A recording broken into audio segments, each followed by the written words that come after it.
Hey guys, and welcome back to my channel. If you're new here, my name is Mary. I am a first-time homeschooling mama to a 4.5-year-old and a 6.5-year-old, soon to be a kindergartner and a second grader, which blows my mind.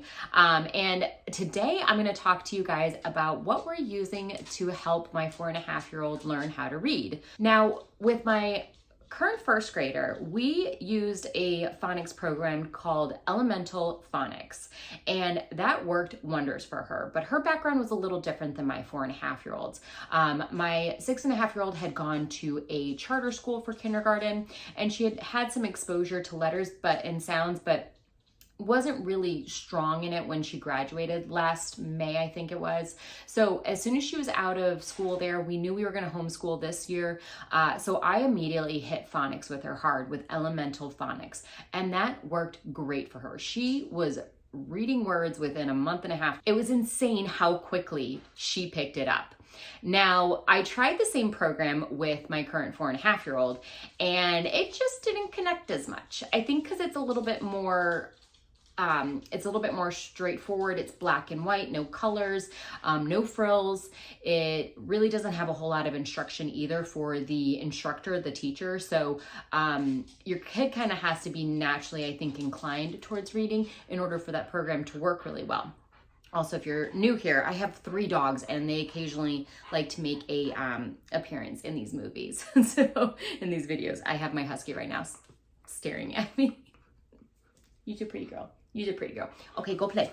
So you might hear them tip-tapping around with their toes on the hardwoods, or you might hear them breathing or fighting or all of the above. So just ignore them. So where was I? Yes, so we tried the Elemental Phonics with my 4.5-year-old. It just wasn't clicking, so I decided to go out and research and figure out what would be the best program for her. Now, at the same time that this was all happening, I was doing a lot of research on our overall educational style that we wanted to probably follow, our teaching style, what kind of style my kids learn by, etc. So there's a lot of research overall going on right now, at that time, with me. And I was really starting to lean towards the classical education method and style of teaching, specifically with the well-trained mind. Sage is back. Oh, there she goes. She might just sit with us. She's like a cat. And I was reading the Well-Trained Mind book at this time as well. And for phonics, I hope that's not super distracting for you guys. For phonics, they recommended quite a few programs to include All About Reading and their own program, which is called The Ordinary Parent's Guide to Teaching Reading. And I decided to go with The Ordinary Parent's Guide to Teaching Reading. After looking at All About Reading, this one, and I think I looked at a few others, there was something about this just really called to me. I downloaded the sample pages because that's a great thing is that the Well-Trained Mind Press always has sample pages for all of their curriculum that you can download, print off, and you can do a few lessons in your own home. I highly recommend that with any curriculum you're looking at. Most curriculums do give you that sample pages. If they don't, email them and see if they will. Tell them you're really trying to make a decision what you want to go with, and they probably will send them over to you. And she just connected so well with this program. And it was just the highlight of my day because reading is one of those things I think as a first-time homeschooler that you get nervous about. That's the one thing that made me nervous and everybody else I've spoken to. I am solely responsible for making sure my child is able to read. And if they can't read, everything else is going to be a lot tougher. If you can learn how to read, then the world is your oyster. Education is your oyster. You will be able to read anything and everything and learn everything, every subject, right? But you have to be able to read because if you can't read, you can't learn the information that's in these books. Science, history, art, etc. It doesn't matter. You need to be able to read. So it's a lot of pressure on a parent. So I will tell you, the first 5 lessons that are in the sample, I think it was 5, we did those, and she just picked it up so quickly. She was immediately saying her vowel sounds, starting into her consonant sounds. It was so cool. It was so exciting because I was like, whew, thank gosh, she can do it. So I was going to do a little bit of a flip through for you guys if you're interested in thinking about looking at this program for your kiddos for phonics, because I always say it's always nice to look under the hood before you buy the car, right? So I think flip throughs are really wonderful and helpful in that. Now, before I go into that, I want to kind of talk to you guys a little bit about the program. So there are 2 books that you will get.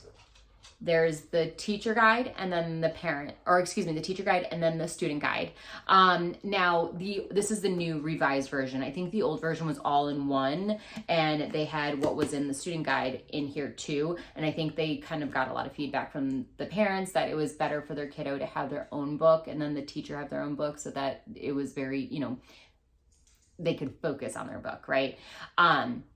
So I will say I do like both these being separated too. I think it would be a little tougher if they were all together, but at the same point, could you get away with just using this book? Most likely you could make it work. If you were on a budget, I would recommend just buying the teacher guide and see if you can swing it. And if you can't, then go ahead and purchase the student guide. You can get these off of Amazon. They were very reasonable.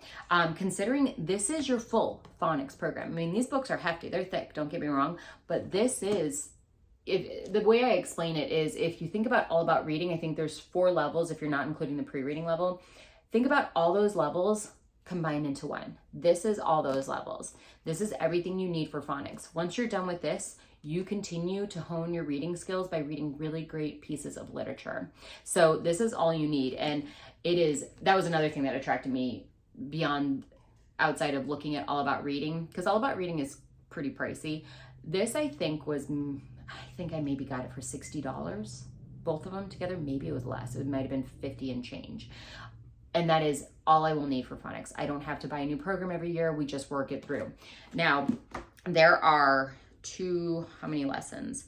There's 231 lessons. So that's why it is a full phonics program. You will be working through this probably at least 2 years. I mean, unless your kid just picks up quickly and you're just running through them. We do about 4 lessons a week, and that seems to be a perfect amount for my kiddo. She's loving it. There's a lot of memorization. There's a lot of repetition. There's poems involved that allows them to remember the sounds, because per the classical education at this age, kiddos are sponges, right? They love repetition. They are just memorizing things. They love those types of rhyming, repeating lyrics and things like that. So that's why I think this does connect so well with my young student, because it's just how her brain remembers information. So another thing to mention about this program, it is very systematic in the way it teaches phonics. It's very much, these are the rules, and we learn the rules and we remember the rules, and that's how we learn how to read. And then, of course, the repetition. So I think that's probably a good quick intro into the program. Let's turn the camera around and I will do a flip through of the parent guide first. And then I'll just show you a quick flip through of the student guide. I'm not going to flip through all the pages. I know there's some people out there that do that. That would take forever because there's a lot of pages here. But I'll give you guys the gist of it just so you can kind of see what it kind of looks like if you're thinking about purchasing this curriculum. All right, y'all, we are running out of daytime. I don't know if you can see the sun over there through my window, but it's starting to go to sunset, so we're running out of light. So I'm going to try and make this quick. Okay, so here is the instructor book. So in the beginning, of course, you'll have the table of contents. At the beginning of the book, there's a preface, and Jesse, the author of this book, provides you information and background behind why they wrote this program and why they wrote it the way they did, which I think is very fascinating to read through that, but it also, I think, helps you implement this program a lot easier. And then, so just to kind of give you a quick overview, so you'll notice, it's broken into parts. So they give you a quick how to use this curriculum, of course, but then also they break it down by sounds initially. So you have short vowel sounds. Those are probably the most important to learn first. Then your additional consonant sounds. And I'm not going to go through all this. This would take forever. But short vowel words. Then once you learn all your consonants, you'll start working with short vowel words, consonant digraphs, 3 consonant beginning blends, and then you see it starts to get a little harder. But each lesson they explain what they're doing, what rule we're going over with this, with the reading, and I think I love how systematic it is. Common spelling for other vowel sounds, so they go over that, and I mean, silent letters. I love this. This is just absolutely fantastic. So let's move forward. Part 2 then has pre-reading. So this is if you have a student that's not quite ready to read, there's information in here for your student. So somebody who's maybe 3 or 4, but not ready to start learning the sounds quite yet. And then it just gives you additional information outside of the program, like questions like if you have a remedial reading with an older student, things like that, key to phonetic symbols. There's so much in this book. It is a wealth of information. So you have your preface from Susan Wise Bauer. She's the daughter of Jessie Wise Bauer. So Jessie is the one who wrote this program. And then, so this is her original introduction. Again, this is a revised, this is the latest revision.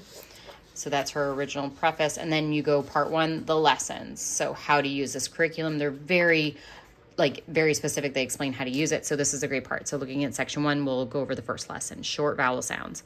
So we start with the vowel A. So in the first gray box, they will tell you in italics what you will need for this lesson. It's very straightforward. You can either use blank index cards that you write your own letters on there, or you can buy them digital copy or hard copy from thewelltrainedmind.com and just already have them for you. I chose to go with blank index cards because I like writing the letters, and I think it helps my daughter see me write the letters on them. So they explain anything that you would need to know, like the A vowel sound in this lesson is the sound at the beginning of apple. So if you're not sure, if they say, if you're like, what's a short vowel sound? They explain everything to you. I mean, they make it as easy as possible.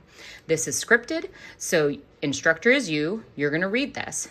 And I thought this might be a little clunky and weird. I'm going to tell you right now, it is totally not. My daughter thinks it's amazing. Like, she connects with everything they say. It's awesome. And then again, anytime there's a gray box, that's just information for you to know and read, but not say to the student. And then introduction, A, E, I, O, U. A is the first vowel. Then we go through that. And then this is where so it tells you point to the letters in your student's book. And then they give you a visual of what's in your student's book, so you point to them. Instructor, and then together you say things together, right? So you learn poems. For the short vowels, or the 5 vowel poems, you'll learn 1 line a lesson, and then you put it together. After 5 lessons, you have the full poem. So A is the first vowel we will say. A is the short vowel sound of A.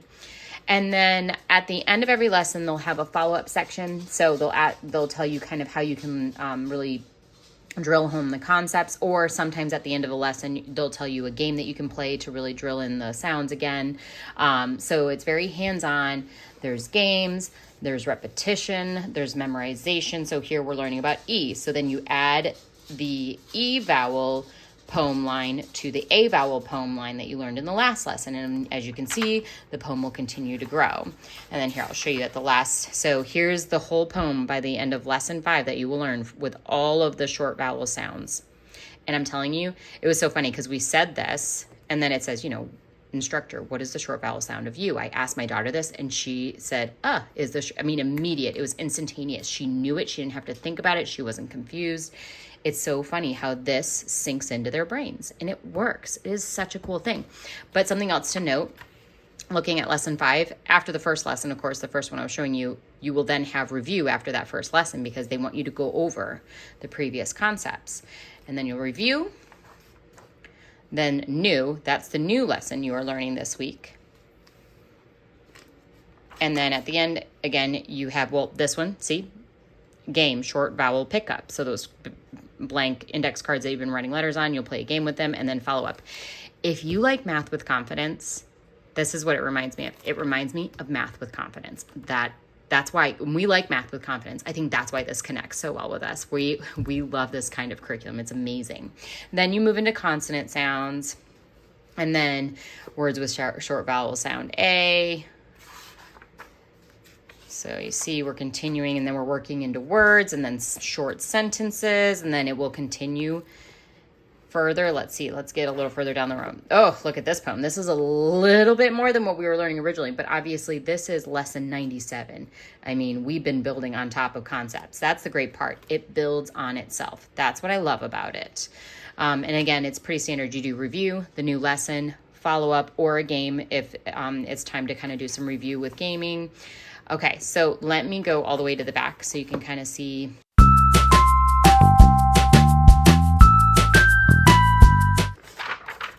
All right, so this is the last lesson you will do. Reading a really long and silly word. Supercalifragilisticexpialidocious, which I think is so funny. You could like watch Mary Poppins after doing this. So lesson 231, that's the last lesson. Part 2 is information for the parents. So there's additional information for here. So pre-reading, preparing a young child to be a reader. So even before you use this book, what are things you can do with your kiddo to prepare them to be able to absorb this information and become a really strong reader? And then if you're having trouble managing your reading session, don't throw out the book quite yet. Let's look and see, is there stuff that we could do to really help make your child focus? Or is there something else going on, right? And then encouraging a child to be a reader. There's just really great tips in here, questions and answers. So like an FAQ section for parents when you're trying to teach reading, writing, and spelling. I mean, this book is a wealth of knowledge. And then remedial students, right? What's going on with older kiddos who maybe are having some issues, things that you can do, etc. And then key to phonetic symbols, which, by the way, before I started teaching my kids how to read, I'd seen these, but I actually didn't know what they meant. So as silly as that sounds, thankfully they put this in the back for people like me. Now I know, but I sure didn't know last summer when I started doing phonics. So no, this is just a wonderful book. So this is the parent's guide. Now let me show you the student guide. All right, so you'll see what I mean when I say I think you might be able to get away with just using the teacher guide, but I really like having this for my student and her having her own book. So when you open the student book, it gives you the table of contents. It doesn't explain what lessons are, but it at least gives you the page so you can flip to it if you need to immediately. So as you can see, there's not a whole lot going on these pages. Lesson 1, big A, little a's, and they show different scripts and different ways that the A's are written so that students can recognize an A written like this or an A written like that. Again, not a whole lot going on in these pages here at the beginning, but then lesson 29, they get a little bit more. You can see how the things start to kind of ramp up a little bit. Oh, and then we've got full sentences. But it's all things like the fox is in a box. These are all based on the lessons that you've had previously. Your student will be able to read this by lesson 37. And that's not a whole lot of lessons into the program to be able to read it. I think that's amazing. You can see it gets a little more exciting. I'm trying to fast forward so you can kind of see the progression. Okay, lesson 72, we're really dealing with a lot longer sentences, more variety in the sentences. Oh, the print's getting a little smaller here now with 82, which kids need to learn how to read smaller print, of course. All right, let's go back. Let's see. Oh, 155. Okay, 162, we're starting to work with quotations. They're bringing in different punctuation. You've got question marks now. The print's getting a little smaller. Look at this, 217. This is towards like the last couple lessons. And then you can see we go over, also I think they go over proper nouns, capitalizations. They explain that in here. Even though that's more grammatical, it's still something good to know when you're learning how to read. So supercalifragilisticexpialidocious. And that's it. So as you can see, I think because this book has those words in it, I think it might be distracting though. That's the only thing. I'm not 100% saying you could do this program without the student guide, but I'm saying you could probably make it work if you wanted to. But I personally would prefer to have both books. I have my own book. My student has her own. There's no distraction. She's focused on her stuff. All right, y'all, that is it. We made it before the sun went down and I lost all my light. I hope that was super helpful for you. If it was, please leave me a comment down below and let me know. Also, if you are interested, I was thinking about doing a comparison video between this program and Elemental Phonics because I really liked Elemental Phonics. It worked really well for my current first grader, but it did not work for my 4.5-year-old. So again, that's more like based on how your student likes to learn and what their previous knowledge, I think, of phonics already is. But I would be more than happy to do a comparison video if that's something you guys would like. So if it is, please let that down in the comments. If you are new here, please hit that subscribe button and the notification bell. And I will see you guys in my next video. Bye. Oh my baby, got me staring at you. So I'm crazy. Won't you bend that back for me? We won't stop. Got your feet both locked. You get to fly with me. can take you down for a ride.